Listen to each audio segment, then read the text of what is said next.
Welcome, everyone. This is the All In FPL show, and we are back with a fantastic episode because it is a team reveal by the £200,000 winner. I think it was 250,000 euros or something like that. It was an obscene amount of money. The champion is here, Joshua Wooldridge. How are you? How are you doing, the money man? I'm good, thanks, mate. Yeah, all good. How about you? I'm good. Did you hear the soundboard there? I'm currently getting it ready, and it's going to be revamped for the next episode as well. We're going to have sounds flying everywhere. It's going to be unbelievable. I can't wait for it. Yeah, I think room to improve, but it's always good to have room to improve on, you know what I mean? Yeah, but it's got to be rubbish. This is us we're talking about. That's our selling point. That it's comedy gold. So yeah, today we're going to look at your FPL team and see who you're choosing for game week 1. Who you're going to start with, your troops. How's it looking so far? Are you happy with it before we show the viewers? Well, I was, but news breaks every second, doesn't it? And we've had another exclusive while we've been just about to record. It's like Yeah. crazy. So we're thinking Harry Kane might be on the move. Not 100%. Still seems quite 50-50 to me, but yeah. Apparently the fee's been agreed, hasn't it, JB? Yeah, so fees agreed. It's basically up to him if he wants to agree personal terms.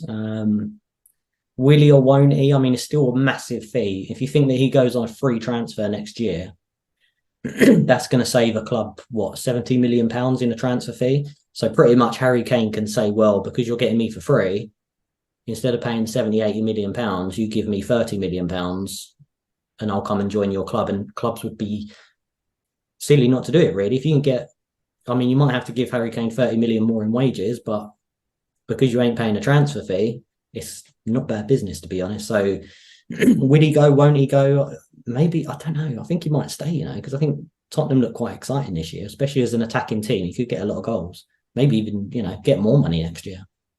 Yeah, as we just said, I'm not sure what he wants, to be honest. I think that's really close, like in terms of yes or no. What I do know is Levy is probably, now he's got a fee he's happy with. He's probably going to do his best to chat to Harry and say, look, we've been on good terms for sort of 10 years now. You know what I mean? We've had a decent relationship. Can you secure me this fee? And you go to Germany and score loads of goals in an even better team. So yeah, I think he'll get goals either way. But I think he'll want it sorted ASAP, which means like in the next few days. So I think we'll I, see this being quite a quick resolution either way. I think he will as well. He'll want it sorted straight away. So what we're saying here, by the time this video comes out, people probably know the answer. But I think if he waits another year, he'll probably get, like we said, an extra 30, 40 million. And are you going to do Levy a favour for 30, 40 million? I don't think so. I think he'll probably end up staying, but that is just my opinion. Anyway, all will be revealed. But what we can reveal is your fantasy football team for the new year. Going to put it on screen now. Do you want to start at the back, the front? I mean, it's diabolical. So you're gonna have to talk us through it. Fire away. Let's start up front with the obvious one. You've obviously gone with Haaland. You happy with Haaland? Yeah, captain as well. I think I'm going to cap him the first 5 weeks. I'm going to just lay that out. I think he'll score enough points over the first 5 weeks to keep me happy with that armband. I think, yeah. Obviously, there's the odd week where he might blank or something. We're not going to see the same ridiculous run as the start of last year. I don't think, where he got like 4 hat tricks in 6 weeks or something. But I do think he'll score enough points to justify that selection and the perma cap that I'm going to go with for the first 5 weeks at least. And City's fixtures are pretty good as well, aren't they? So I mean, if you are ever going to have Haaland, it is the time to put him in. He looked pretty good against a smaller team, a bit of a flat track bully last year. So definitely you don't want to. Our all in FPL colleague Doyle's already said that he wants to go without Haaland because of effective ownership, that sort of thing. Not on your radar at all now.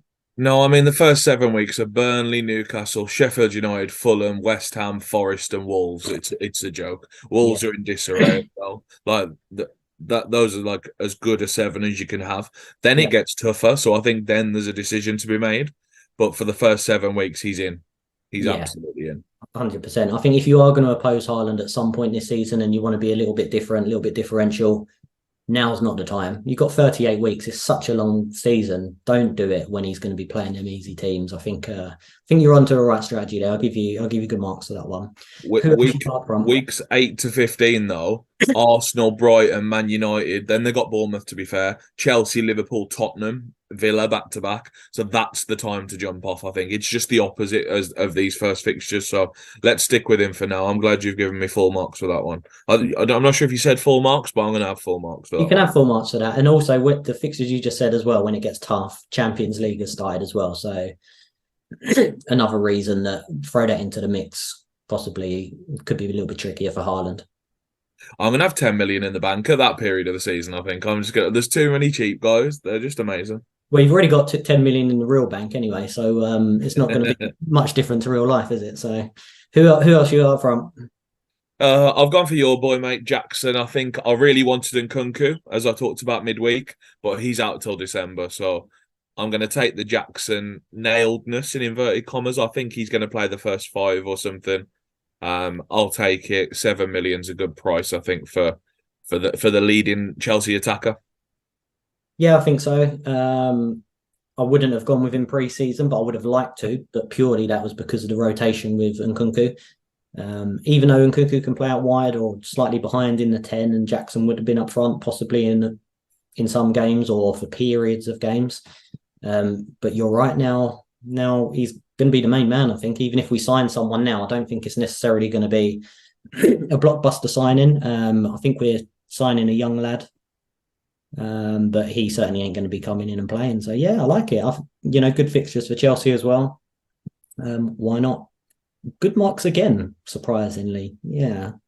Do you want to talk about your bench striker, or do you want to just move on to the first team and go I with it? think this is one that you're not going to know anything about him, mate. So I don't want to like spend too long on it. But I This is know the hidden gem. This is Osula. the hidden gem. What people want. This. Yeah, you're not gonna. I'm not gonna listen to anything you say about this guy. But Osula, the Danish sensation, he's a young lad from Sheffield United. As I've talked about quite a few times, they play a front two, so they play a 4-4-2 sort of formation.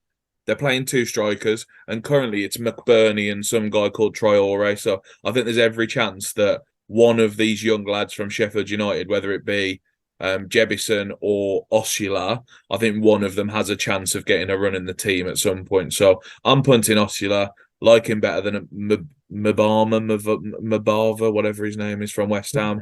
I'm going for Osula. Yeah, super Osula. And it doesn't block a triple up or something, because I'll never, ever, ever want triple Sheffield United. I'll tell you that for free. I think that's a good idea actually, because I've seen a couple of draft teams with Balogun in for Arsenal.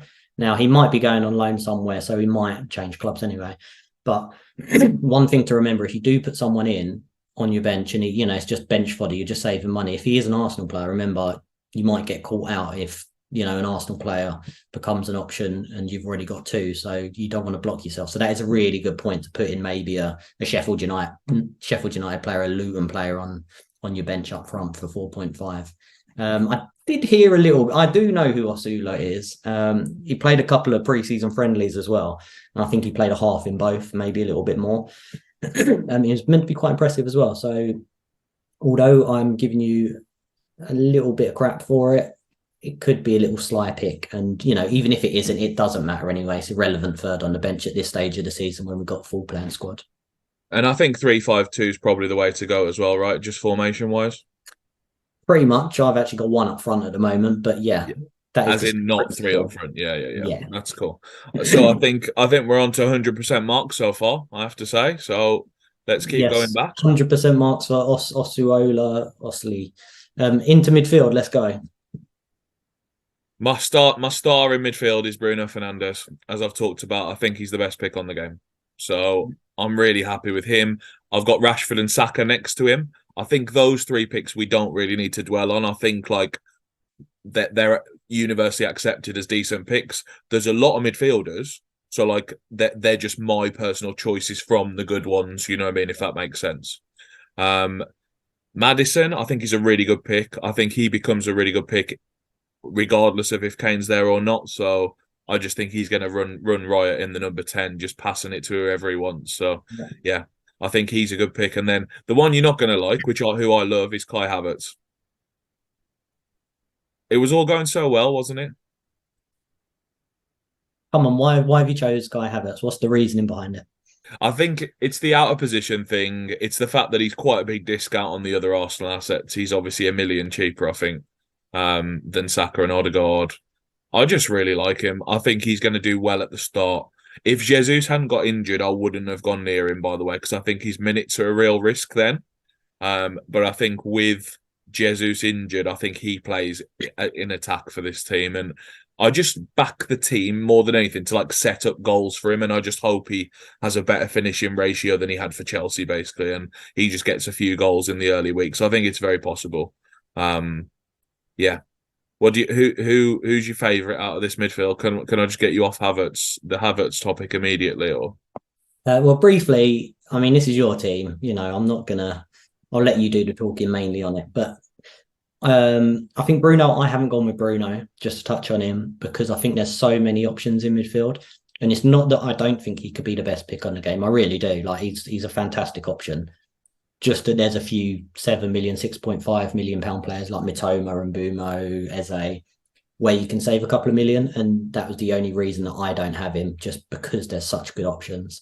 But yeah, very good pick. Maddison, love it. I think Tottenham are going to be so attacking this year. People ain't even going to realise how good they're going to be going forward because and just saw Celtic play a lot last year.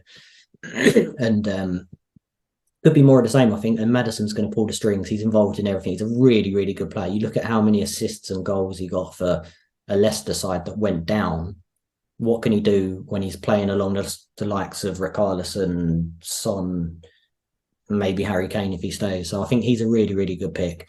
And even if Kane goes, you're still going to have Kulusevski, Son, and Richarlison. I mean, that's still one of the best attacking teams in the league. Havertz, not for me. I saw enough of him last year. Devoid of confidence, couldn't finish anything. I mean, Chelsea's goal ratio was awful. Purely, he was the main man who was up front. I didn't like what I saw in the Community Shield either. I didn't think he was very good. I actually don't think he will be up front in the false nine, or at least nobody knows, but it could be a 50-50 decision. They might play Trossard up front, perhaps, maybe. Especially against the weaker teams. I think he was up front against Man City because he is more of a target man as opposed to someone like Trossard. Havertz is very good in the air, so if the ball does go up to Havertz, ideally he should be able to hold the ball up, run off him. Whereas against someone like Nottingham Forest at the weekend, they're going to be knocking it around the 6-yard box and around the penalty box. So I don't think he's necessarily needed as much there. He might do. You never know. But yeah, just he's not a pick for me. I prefer the 6.5 million pound midfielders to him. Maybe even Philip Billing. Yeah, the fixtures are quite mixed at the start, so I think there's a combination of him playing up front and playing in midfield. But he's a good pick either way, I think. Yeah, I think the Jesus thing just makes him a bit more nailed. It just gives him more avenues into the team. Like I agree with you. I think if they play Rice and Partey sitting, I think that means Havertz plays up top. If they play just Rice, for example, if they play just Rice, I can see Odegaard going a bit deeper and Havertz in the 10 maybe or something like that, or the other way around. So I think I think he's got different ways into the team, and it's a punt for the start. I think I can't see myself having him sort of for the whole season, for example, unless he shows something really remarkable. But yeah, it's more of like just a flyer, really, like as in we're hoping he just gets confidence back from this Arsenal transfer and that he looks good for Arsenal. So I think it's possible. Let's go with it and see what happens. Yeah, do you know what? He's not. If you see the team sheet and he ain't in a false nine position, I don't think that's necessarily a bad thing because that means he's playing in his more preferred position, which should increase his chances of playing well. So it's not the end of the world. Move on to the defense. Yeah, I've taken a few like ownership discounts here. So I know everyone prefers Chilwell to James, but I just think James is good enough. I'm hoping he's on penalties. I think it's very possible. I really do think it's very possible that he's on penalties in this team. And then I've gone Saliba over Gabriel, and I've gone Estupinan, and then 2 4-5s on the bench. So Tarkowski and Rico Henry. Tarkowski and Henry rotate really nicely. So that's nice to have like a first sub that's got a really good rotation.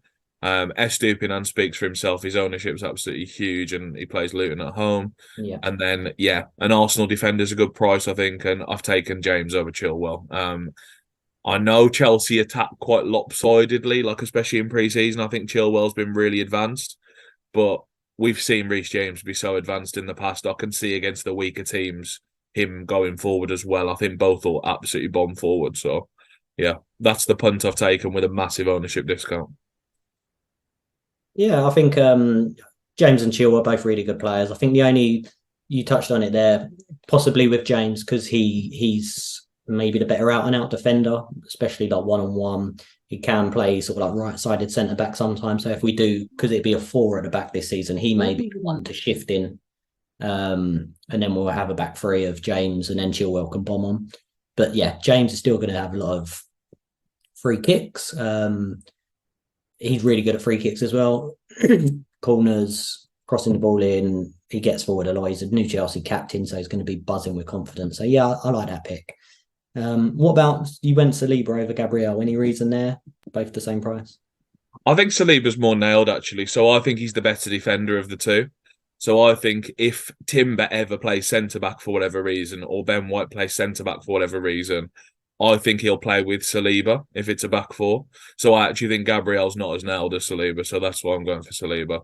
Gabriel has slightly more goal threat, but Saliba has shown he can get a few goals as well. He's got quite a good finisher as well. So, yeah, I think they've both got a bit of attacking threat, and I think Saliba's more nailed. So that's why I've gone.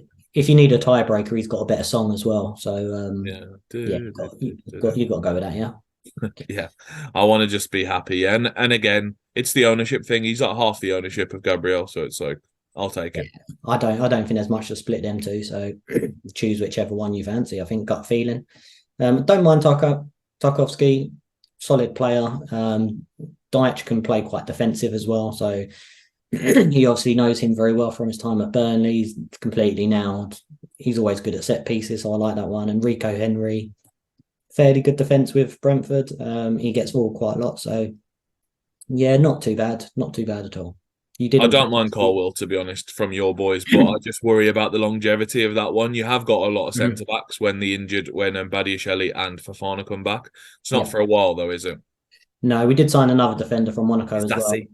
My favourite, the French international. He was at the Euros, mate. He's absolutely class. Yeah, he's got the runners-up medal in the World Cup final, didn't he? You know, he's a proper defender. He is. He's a really good defender. So I think there's going to be quite a bit of rotation here at centre back for Chelsea. If it's a back four, I think it's 2 from 3 at the moment, and it's probably different every week, to be honest, depending on whether Thiago Silva needs his walking stick or not. So yeah, exactly.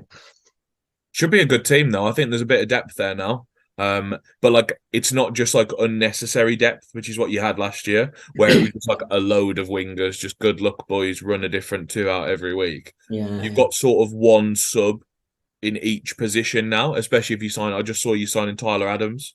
I think that's almost over the line. So gives you a bit more in CM as well. So I think you're pretty well covered in most of the positions now. Yeah, goalkeepers. Well, I'm not going Kepa, that's for sure. I think he's going to Bayern, right? Apparently, yeah. So that would open up Sanchez in goal for Chelsea at 4.5 million. Would that interest you if that move materialises? Yeah, it's pretty okay. You've got really good fixtures from week 3. I don't mind that at all. I do think you might sign another goalkeeper though if Kepa goes. I mean, you're really thin otherwise, aren't you, in the goalie spot? So I wonder if Sanchez would still be number 2 if you signed someone really good. You know what I mean? But I don't know who's available, to be honest. Maybe go back to Lloris. Jesus, it might be a wait and see on the goalkeeper situation. Just get the transfer deadline passed, and then you know where you are. I think there's still so many good 4.5 million goalkeepers, and if you play in this game, I think that's the way to go because the goalkeepers get save points for a point every 3 saves they make. So obviously, if you're in a worse team, you make more saves anyway. So good shot stoppers is the order of the day, really. And on the topic of amazing 4.5 goalkeepers, we've got Jordan Pickford in goal. Yes. So I think it's a fixture-based one. He also makes a lot of saves. So their fixtures are the best of the 4.5 teams, not including Chelsea, just because I didn't think they had a goalkeeper available for 4.5. But they got Fulham, Villa, Wolves, Sheffield United first 4, I think that's as good as you can get with Wolves and Sheffield being absolutely shambolic at the moment. Fulham might not have Mitrovic. It's a good 4, I think. And then they've got Luton and Bournemouth in 7 and 8, both at home. That's Mhm. also as good as you can get, I think. So as a first 8 fixtures, I don't think there's better than this. So I'm taking a defensive manager and just hoping he can work a bit of magic with a load of crap players for 8 weeks. I think he can. So Yeah. that's the punt I'm taking. And then I'm dying to have Turner as the 4-0, but I need him to move from Forest because I've currently got 3 Arsenal. So Yeah. as soon as that kit changes to some Brian Clough-esque thing, then I'll have him straight away over Areola. But I think Areola will get in the team throughout the season as well. So I think there's 2 good 4 millions this year. Yeah, they're in the Europa League. It depends, maybe. Would he maybe keep one goalkeeper for one competition, one for the other? But we don't really know what he's going to do at the moment. So both have played in pre-season. But yeah, I think Turner's probably the more nailed option if you can get him in. But because you're so desperate to have Havertz, it's a little bit tricky for you. Yeah, it's you can't have you again. It's blocking the slot, so I'm just waiting for the Nottingham Forest thing to happen. Like I would never pick an Arsenal 4-0 goalie. You know what I mean? It's just not a thing you can do. Um, there's a few teams where you can see you wanting a triple up, like City, United, definitely Arsenal, maybe Liverpool later in the season, and Mhm. definitely Chelsea, by the way, as well. I think they're too cheap, so I think those teams you've got to save the triple up on, and probably Tottenham as well. Yeah, Um, there's a their lot of prices options. are too cheap if Kane leaves. They're all too cheap. So yeah, Yeah, I think Richarlison's going to be a nice boring pick on the game if Kane leaves, like as a 7 million mid. So I just wanted to touch on that because I think I'll be bringing him in for Havertz if Kane leaves. If Kane's leaving before the deadline tomorrow. yeah, no, that's Oh, fair enough. yeah, because everyone will have Richarlison, so I want to be on the bandwagon, and I'll have the Madison Richarlison double up so they can assist Mhm. each other. You know what I mean? Fun to I think watch. it's a good little spot. Yeah. Do you reckon you will make any changes to this bar, the reserve goalkeeper? Is this set in stone now and for tomorrow's deadline? As I say, if Kane's leaving, Richarlison's coming in for Havertz, definitely. Like I'm more than happy to do that. I don't know where I'd use the extra 0.5. Hmm. Maybe Saliba or a Estupinian to Chilwell. That's a bit punty, but I think I might do it. I don't know. Like it's you Yeah. sort of accepting that you're taking a big gamble in week 1 when they've got Liverpool, but then week 3 Luton at home. Yeah. Most people are going to want both. I think genuinely, I think you're going to want both, and it's going to just happen like that. You know what I mean? So, Hmm. um, it would probably be. The problem is that the 2 I'm taking out, I've got such good fixtures, Yeah. so I might end up Yeah. doing one of my subs to Chilwell or James, but then I've got a problem. I'm benching Chilwell or James in week 1. You know what I mean? I wouldn't know It's which one tricky. to bench. It's just like it's an absolute shambles, to be honest. If I get that extra 0.5, because that would give me 1 million in the bank total, because I've already got 0.5 for like just Right, a okay. for a rainy day kind of thing. So Yeah, yeah. yeah. Always got a little bit of money in the back pocket, haven't you? Yeah, so I think I don't think that sits right with me having triple Chelsea and not triple Arsenal. But Yeah. How have we got into this situation? yeah, I A just last think season. two's enough for Chelsea. Yeah, but You wouldn't consider using the X point 5 on Anana? A lot of people have gone Anana in goal. That doesn't interest you at all, or would I you? think it sort of does. So I think that was an option for using the Note 5. Yeah, I think that's a very fair option. Yeah. Um, I don't think I'd swap like Jackson or anything though. I think I'm happy with him at 7. So I think that would be me. I might leave it at 0.5 or 1 in the bank and just do Havertz to Richarlison or something like that. Yeah. So, but it's all dependent on the news. I think if Kane's still Willie, won't he? Like, do you think he plays if he's like in discussion? I don't think so, right? It depends how far along they are. I mean, you'd imagine Ange will probably talk to Harry Kane and get the inside track, and then they'd come to just be sensible about it and decide what to do. But nobody really knows, do they? Yet, so not sure. Is there anyone else who narrowly missed the cut? Someone you'd love to have but you can't? Of the 6.5s, I'd say Eze. I really like Eze. Yeah, I think he's going to be absolutely golden this year. Um, other than that, like the extra Chelsea defender I've talked about, Chilwell, I think he could be absolutely great. Like from week 3, the fixtures get ridiculous, so I'm sort of penciling in him to bring in anyway. Maybe for Estupinan or something like that. I think I might end up getting Chilwell. I think if he's not broken by then. Yeah. It's sort of nice to not have 2 Crocs in your starting team. You know what I mean? Because they are both made of glass at the moment, aren't they? Chilwell and James. So. Having one and having the option to switch to the other if something goes wrong, I think is nice. Other than that, I'm pretty happy, I think. Maybe Onana is good. Don't know. Probably going to go with Pickford, though. We'll have to see. There was Sky News have just sent me a breaking news tweet. I don't know if you can quite see that. Yeah, I've got it. That's really good. It probably is Again, I don't know if that's personal terms or whether that's just the fee. Yeah, it's from Germany sources, right? Probably like it'll quote Germany sources, won't it? So it's it's exciting though. You know, do we get Richarlison? Everyone's yes or no. You know, it's all up in the air now. But yeah, it'd be very interesting to see what develops over the next sort of 24 hours before the deadline. Yeah, trust me. I think everyone's a yes on Richarlison if Harry Kane leaves. I mean, if you do not get him for Havertz, then this should be the last show we ever do, because you should not be putting out any advice to anyone if you're choosing Havertz over Richarlison. I'll tell you that now. Yeah, it's crazy. I don't know where I'm going to spend the money. It's so exciting, man. I might end up with a Spurs triple midfield. I might do Saka to Son. I know we're getting into murky waters here now, but yeah. I think we couldn't consider Watkins over Jackson. Yeah, I could consider that. Yeah, I think it's okay. I do like Jackson though. I just think NJ might be the new guy. You know what I mean? So it could be, and he's an exciting player to watch as well. Like when a new arrival in the league. So yeah, it could be a lot of fun. So well, should we wrap it up there, Josh? Yeah. Cheers, mate. Yeah, it's. Want to do your usual outro that you forget that I have to remind you about every single time? On Twitter, X. It's not called that, is it? It's just called X, isn't it? Just X, yeah. But whatever you like. On X. You don't have to do this. It's like West Ham. Yeah, go on, carry on. X, all in FPL. YouTube, again, follow us on all in FPL. That's our name on there. You'll find it if you type that in. And I think we're hoping to get these out as podcasts at some point. Maybe not this time, but in the future we'll be on like Apple and Spotify, hopefully. So yeah, Doyle pulls his finger out. Yeah, and we're looking to go at least weekly, aren't we, JB, with this again for the rest of the year? So let's hope. Usual game week video.